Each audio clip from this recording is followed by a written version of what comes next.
안녕하십니까, 송지호입니다. 이것만은 꼭 알고 투자하자. 오늘도 그 5G 테마를 한번 집중적으로 검토해 보도록 하겠습니다. 제가 유튜브 방송을 9월 초서부터 했는데 그 5G 쪽을 제가 지금 세 번째 하는 것 같아요. 오늘 5G 테마를 결정한 배경은 오늘 그 장세가 전반적으로 안 좋죠. 특히 이제 그 아래 공포라고 그러죠. 아래 공포. 리세션. 경기 침체 공포로 인해서 어제 미국 시장도 그렇고 유럽 증시, 프랑스가 한 1.3% 정도 급락을 했던 것 같아요. 그런데 5G 테마만 보면 여러분들 대세 상승기예요. 대세 상승기. 우리가 장세가 워낙 불확성이 크기 때문에 대외적인 불확성이 크죠. 대외적 불확성이 크기 때문에 자꾸 위축이 되고 트라우마에 휩싸이는데요. 5G 테마는 면면하게 지금 대세 상승 구간이라고 봐야 되겠고요. 그 과정 속에서 지금 잠깐 쉬어가는 거거든요. 두 번째는 뭐냐면 지난 월요일날 미국에서 5G에 대한 제재를 또 가했죠. 그러면서 5G 관련주들 전반이 월요일날은 좀 많이 빠졌어요. 그런데 제가 그날 방송에도 말씀드린 것처럼 바닥이다. 그 RFHR 기준으로 장중 39,050원까지 빠졌는데 물론 이제 거기가 바닥일 수도 있고 아닐 수도 있는데 굉장히 의미 있는 가격이 됩니다. 주식은 악재로 인해서 바닥이 형성되는 거거든요. 그리고 아울러서 악재를 안다는 것은 죄송합니다. 악재가 아니라 바닥을 안다는 것은 엄청나게 매력적인 거죠. 주가가 바닥을 알면은 뭐 게임 끝이죠. 그 이유는 이제 상승 전환된다고 보는 거고, 오늘은 전반적으로 이제 거래를 줄이면서 굉장히 안정적인 모습을 보이는 것 같아요. 시장이 열악한 가운데서 5G 테마 전반은 굉장히 안정적인 흐름인 것 같아요. 자, 화면 보시면 5G는 단연코 4차 산업의 꽃이죠. 5G가 존재하지 않고서는 4차 산업이 굴러갈 수가 없는 거죠. 그거 잠시 후에 또 말씀드리려고 하겠고, 4차 산업의 꽃 5G 테마 세 가지로 요약을 했습니다. 1번 같은 경우는 이제 우리가 반복적인 거죠. 5G를 우리가 시대적 주도주로 봐야 된다는 것이죠. 시대적 주도주는 기본적으로 3년 오르면 3년. 특히 이제 2020년 내년이 최고의 실적 절정 구간에 진입하는 거죠. KMW라든가 이제 오이솔루션 같은 경우는 미리 그 분야가 이제 그 분야의 특성상 미리 실적이 폭발적으로 증가하는 거고, 그 사업의 특성상 내년도서부터 매출이 크게 발생하는 거 있어요. 예를 들어서 제가 오늘 이제 RFHIC 중심으로 많이 풀어갈 텐데 RFHIC 같은 경우는 내년도에 해외 매출이 집중이 돼 있고, 만약에 삼성전자가 지금 실리콘 트랜지스터를 사용하고 있는데 이 실리콘 기반에서 만약에 질화 관련 기반 트랜지스터로 교체를 한다면 추가 매출이 작게는 500억에서 많게는 1000억까지 나오거든요. 작년 매출이 1000억 정도가 되면 1000억 정도. 그러니까 굉장히 폭발적으로 증가하는 거죠.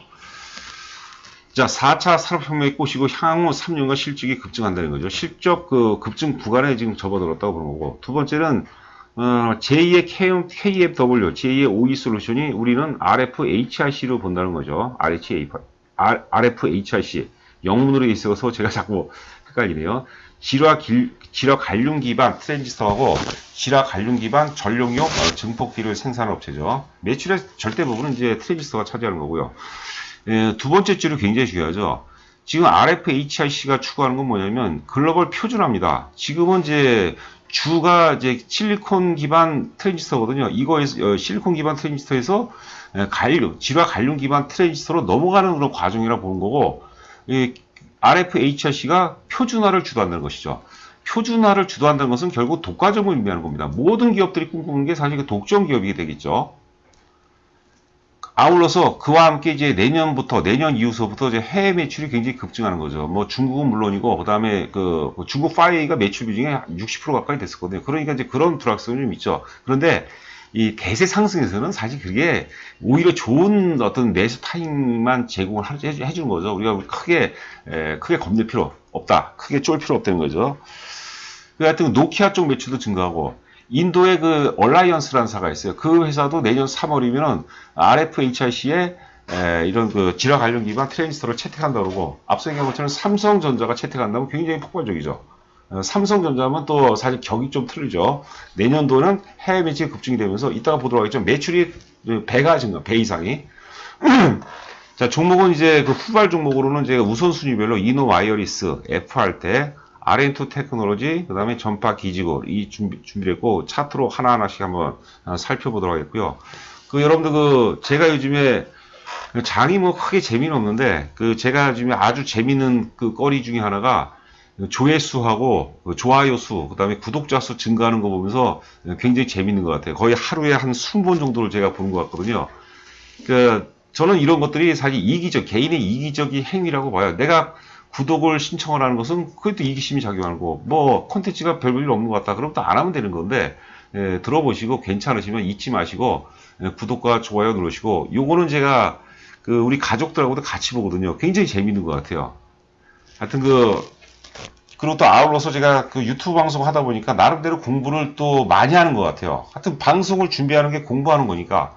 나중에 기회가 되시면 저희 강연에 한번 오시면 도움이 될 것 같아요. 이렇게 우리가 보통 20분 내로 하는 것 같은데 강의를 하면 한 3시간 동안 진행하거든요. 그럼 더 깊이 있게 들어가죠. 우리가 한 종목 분석하는데도 한 종목을 설명하는데도 1시간 이상 걸려요, 사실. 근데 이제 유튜브 방송이라 제한적인 상황이기 때문에 제가 함축적으로 요약을 해드린 거죠. 여하튼 간에 구독과 좋아요를 누르시면 많은 도움이 됩니다. 자, 이노와이어리스, FR텍, RN2 테크놀로지, 전파기주.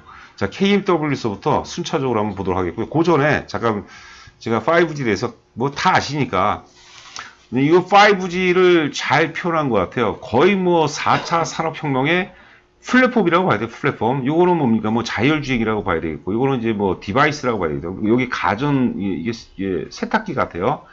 디바이스라 각종 디바이스. 요거는 이제 농기계 같은데요.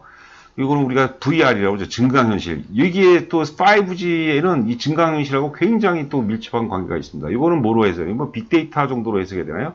그 다음에 뭐 스마트 빌딩, 스마트 팩토리, 뭐, 그 다음에 통신. 하여튼 4차 산업 전 분야를 뭐 특히 AI가 정상적으로 작동이 되려면 5G 그늘 하에서 가능하다고 보는 거죠. 예를 들어서 여러분들 자율주행을 자동차가 스스로 주행을 하는데 4G 기반이라면 어때요? 갑자기 로딩이 걸리면 어떻게 해요? 사람이 지나가는데 브레이크 작동이 늦어진다. 통신이 늦기 때문에. 그럼 큰일 나죠. 이거 5G가 절대적인 거죠.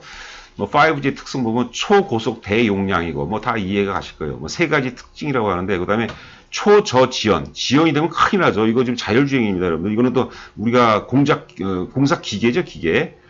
그 다음에 스마트 팩토리라든가 혹은 이제 뭐 가전 뭐 이런 게 되겠죠. 예, 초연결이죠, 초연결. 빠른 연결을 의미하는 거죠. 4G하고 5G를 비교해 보니까 최대 전송 속도가 20배 차이가 나면 20배. 전송 속도, 이용자 체감 전송 속도는 10에서 100이니까 10배. 최대 주파수 효율이 뭐 한 2배 정도, 고속 이동성이 350에서 500. 뭐 저도 사실 제가 이런 쪽이 좀 약한지 잘 모르겠는데요. 여하튼 간에 굉장히 차이가 많이 난다는 걸 볼 수 있겠죠. 이거는 이제 RFHIC입니다. RFHIC 보면은 제가 가운데 2020년 내년도 예상 매출과 영업이익을 써놨는데 예상 매출이 2,800억. 그 다음에 예상 영업이 700억이에요. 이거 감안하고 보세요. 16년도, 17년도는 크게 차이는 없었어요. 그리고 장사는 꾸준하게 잘했던 회사예요. 뭐 620억, 2017년도에 매출이 620억, 그 다음에 영업이 81억. 작년도에 매출이 이제 급증하기 시작했죠. 1000억대 돌파하면서 영업이 260억. 예? 올해는 이제 올해서부터 좋아진 거고, 이제 매출이 내년도에 집중이 돼 있어요. 올해는 전년도에 비해서 뭐 대략적으로 한 10% 정도 선 증가하는데 10%가 좀 안 되게 증가하는데 만약 내년도에 영업이익이 매출 영업이 2,800억, 700억 수준이다. 이거보다 조금 높아요. 근데 제가 절삭을 해버린 거죠. 이러면은 주가는 당연히 급등해야 돼요. 당연히. 여러분들께서 RFHIC를 무조건적으로 사는 게 아니라 여러분들 스스로 이건 제 시각이고 여러분들 스스로 RHIC에 대해서 공부를 하셔야 돼요. 최소한 홈페이지 우리가 기업 탐방이 좋은데 기업 탐방을 할 수 있으면 하시는 게 좋고요. 최소한 홈페이지 들어가고 전화 상담을 한번 해보세요. 주식 담당자하고 그 다음에 뭐 네이버라든가 인터넷 들어가면 좋은 자료들이 많으니까 잘 보셔야 되는 거죠. 그래서 정확하게 논리를 여러분께서 깨닫고 있으셔야 돼요. 매수가 매도보다 100배 이상 중요한 겁니다, 여러분들. 내가 알고 투자하는 거고 모르고 투자하는 것은 하늘과 땅 차이죠. 예? 그리고 내가 어떠한 자세, 어떠한 애티튜드, 어떤 태도로 갖고 있느냐. 주식을 아무리 많이 사면 뭐합니까? 좀 있으면 홀랑 팔아버린대. 예? 그러니까 그런 자세가 굉장히 중요한 거예요. 자, 차트를 한번 보도록 하죠. 자, KMW 지금 2시 한 17분 정도 넘어 18분 정도 되는데 마이너스 900원 나오고 있네요. 사실 현실적으로 좀 사기가 좀 애매한 것 같아요. 그러니까 주식은 상승과 조정과 그 정반합 이 과정인데, 예, 정반 과정이 없어요. 조정이 너무 짧아요. 왜냐하면 이게 주도주라서 그래, 주도주라서. 그래서 선수들은 원래 이런 것들을 타는 거예요. 죽더라도 주도주 속에서 죽는 경우가 많죠. 자, KMW. 그 다음에 오이솔루션 같은 경우는 고점 이후에 충분히 조정을 받고 있어요. 이런 것들은 좀 상대적으로 낮죠. KMW 월봉을 한번 봤네요. 자, 역사적 고점 14,000원대 돌파하고 지금 8만원대 일단 갔어요. 뭐 여기서부터 따지면 뭐 거의 뭐 1000% 가까이 올랐다고 봐야겠죠. 굉장한 거죠. 예? 아직 1년이 안 올랐어요, 1년이. 보통 이제 대형주 기준으로 본다면 3년, 최소한 3년 올라가거든요, 3년. 중성주는 그 미래 가치를 미리 워낙 빠른 속도로 땡기기 때문에 1년 만에 끝나는 경우도 있고 2년, 일반적으로 2년까지 올라요. 최소한 1년 반 정도는 올라갑니다. KMW도 올라갈 자리는 더 있어요. 자, 오이솔루션을 월봉을 볼까요? 일봉상으로 보면 오이솔루션은 안전하죠. 자, 역시 역사의 고점. 이거는 이제 좀 획일적인 것도 있어요. 네, 그거는 이제 참고해서 보시고, 대략 한 2만원 돌파 이후에 72,000원까지 갔는데, 지금 눌림목을 주고 있죠. 지금 여러분들 아까 KMW도 봤지만, 오이솔루션 이거를 보면은 지금 장세가 뭐 굉장히 열악하고 대외적 불확실성이 크고, 뭐 아래 공포다, 뭐 미중 간의 무역전쟁, 브렉시트 등등등등 악재가 지배를 하고 있지만, 네, KMW라든가 오이솔루션 보면은 이거를 바닥에서 산 사람들은 너무 땡큐 장세죠. 대세 상승이에요, 대세 상승이. 자, 그 다음에 RFHRC를 한번 보도록 하겠습니다. RFHRC. 뭐, 우리가 누차 말씀드렸지만, 5월 달이죠. 5월 24일로 제가 기억하고 있는 이때, 미국에서 트럼프가 이제 그 파이에 대한 제재 압박을 하죠. 그러면서 그게 엄청난 악재인 거죠. 어마어마한 악재죠. 근데 그 악재로 인해서 매도세가 뭐 소멸이 됐어요. 제가 이런 말씀을 좀 안 드리려고 그러는데, 똥물까지 다 기어났다. 팔고 싶은 놈들은 다 팔았다는 거죠. 세일링 클라이막스, 매도의 극점이라는 거죠.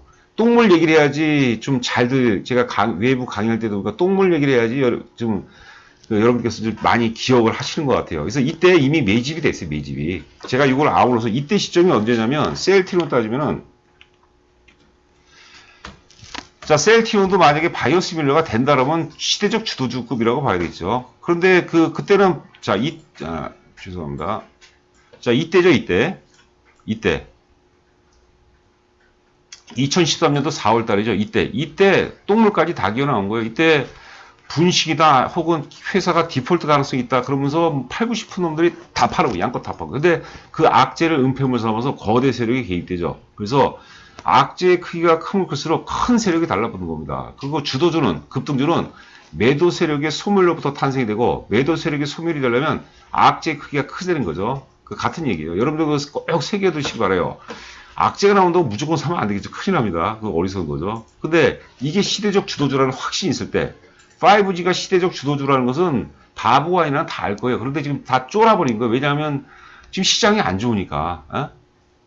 그런 데서 주도주는 탄생이 되는 겁니다. 그러니까 승자의 법칙은 대중들이 범접하지 못하는 데 있는 거예요. 대중들이 쉽게 범접할 수 있다면 그는 주도주가 될 수 없다는 것이죠. 자, 각설하고, 자, 그리고 월요일 날이죠. 월요일 날 또, 미국에서 또 제재 얘기를 화해에 대한 제재 얘기를 했는데, 이때 저점이 39,050원이에요. 정확히 39,050원. 예? 그래서 저는 일단은 아주 유의미 있는 바닥을 한번 확인했다. 이게 진바닥이 될지 가바닥이 될지 모르겠지만, 39,500원은 일단 바닥일 가능성이 높다라고 우리가, 그러고 이제 전략을 수립을 해야 된다고 보는 거죠. 그러니까 제가 보기에는 만약에 지금 41,450 보합인데요. 뭐 지금이라도 사야 되겠지만은 만약에 4만 원이 깨지고 39,000원대 오면은 무조건 일단은 사야 돼요. 내가 자기 투자 금액 대비 최소한 한 50% 정도까지는 일단 우리가 승부를 봐야 돼요. 근데 문제는 뭐냐면 3만 원대를 안 주고 주가가 튀어버리면, 당장 월요일날 튀어버리면 어때요? 왜냐면 이때 이게 되는 주식들은 이게 결국 시대적 주도주라면 이때가 바닥일 가능성도 굉장히 있다고 보거든요. 이 가격대 안 주고 바로 튀어버리면, 양봉이 나와버리면 영영 못 사는 거죠. 그러니까 만약에 39,000원까지 더 빠지고 이고점까지 올 수 있어요. 여기 이고점이 얼마가? 37,000원 정도가 되겠네요. 자, 요고점. 자, 고가가 38,000원이고 저가가 34,000원대예요. 그러니까 대략 한 36,000원대까지, 그때까지도 빠질 수 있어요. 근데 그건 모르는 거죠. 그러고 난 다음에 이게 10만원, 20만원 가면 어떡합니까? 그러니까 이건 아주 강론이에요. 근데 우리는 막 500원, 돈 1,000원 몰리면 아주 그냥 기절을 하죠. 그래서는 안 된다는 거죠. 자,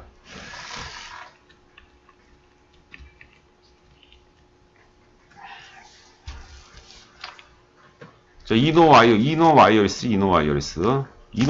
이따가 후반부에 더 추가로 설명을 드릴 겁니다. 이노 와이어리스도 작년에 그 영업이익이 2억이었는데 올해 예상 영업이 200억이 넘어요, 여러분들. 200억이. 그래서 어마어마한 거죠. 역사의 고점을 살짝 돌파했어요. 그렇죠.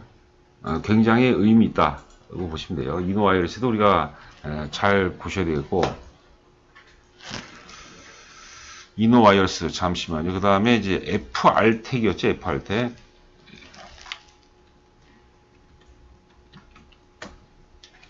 FR텍 이런 것은 조금 투기적으로 움직이는 거죠.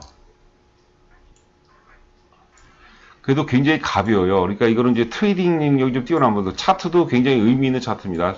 이 다중저항선을 돌파하고 첫 번째 놀림목이죠. 요거 보니까 뭐 큰 박스권이죠. 박스권 하면 우리가 니콜라스 다비스라고 있죠. 무용수였는데 어떻게 우연한 기회에 이제 무용을 춤을 춰주고 대가로 돈을 받았어야 되는데 주식을 받아서 이제 주식을 입문했다고 그러죠. 이 박스권을 갖춘 주식을 우리가 정숙한 처녀에 비교를 했어요. 정숙한 처녀가 박스권을 돌파하는 시점, 정숙한 처녀가 현란한 춤을 추는 순간에 주식을 사서 떼돈을 벌었다라는 이제 그런 말이 있었죠. 그래서 FR텍 같은 경우 트레이딩 능력이 있는 분들은 이거 관심 있게 보셔야 되고, 이 조정 과정에서 거래가 급감하는 거 있지 않습니까? 이런 건 굉장히 중요하고요. 그 다음에 하나 더 말씀드리면 주가가 플러스권에서 거래가 많이 터지죠. 플러스에서 거래가 많이 터지고, 빠질 때는 거래가 급감하. 이게 전형적인 세력주예요. FR텍이. 그래서 이런 경우는 이제 우리가 OBV 지표라고 했습니다. OBV. 그 조세 그랜빌이 OBV 지표를 개발하고 뭐 유레카 할 정도로 너무나도 좋아했다고 그러죠. 상승일 거래량 마이너스 하락일 거래량이 누계치합입니다. OBV 지금 FR텍의 OBV 지표는 굉장히 강력한 매수 신호를 보내고 있어요. OBV 지표가 바닥은 잘 맞춥니다. 그리고 상투는 잘 못 맞추는데 상투는 우리가 VR로 하죠. 레이쇼가 되겠죠. 그럼 VR 레이쇼 개념. FR텍. 그 다음에 RN2 테크놀로지. FR텍 잘 보시기 바랍니다.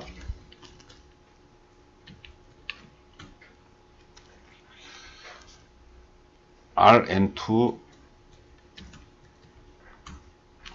이런 건 좀 탄력이 좀 떨어지죠. 그냥 관심 있게. 이거는 조금 이제 보수적이고 안정적으로 움직이는 주식이죠.